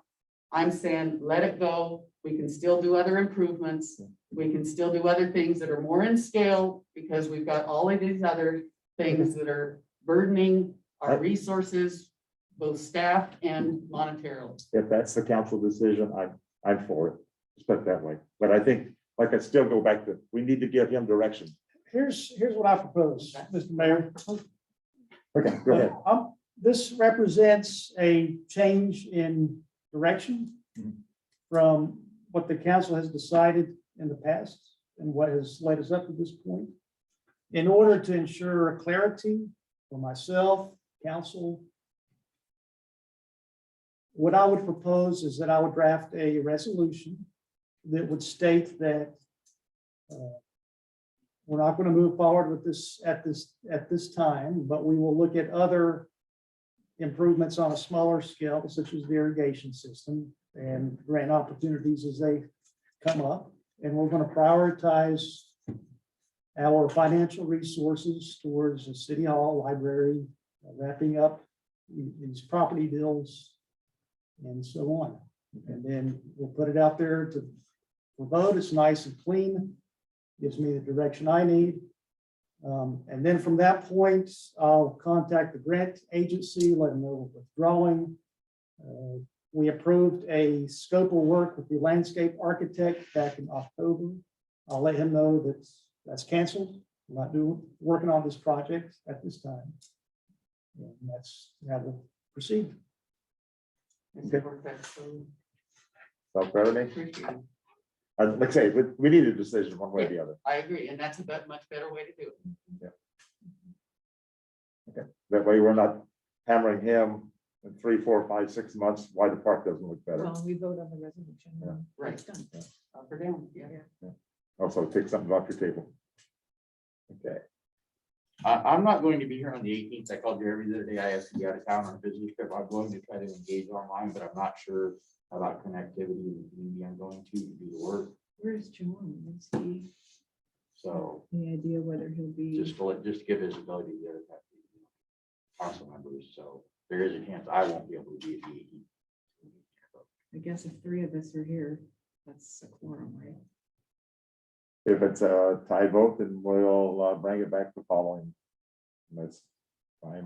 It probably won't be a tie vote. Okay.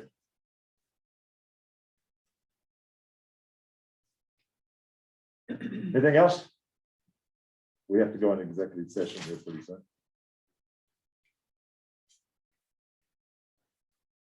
Oh, anything? No, Mr. Mayor? In that case, we're adjourned at 8:57. And we'll be going into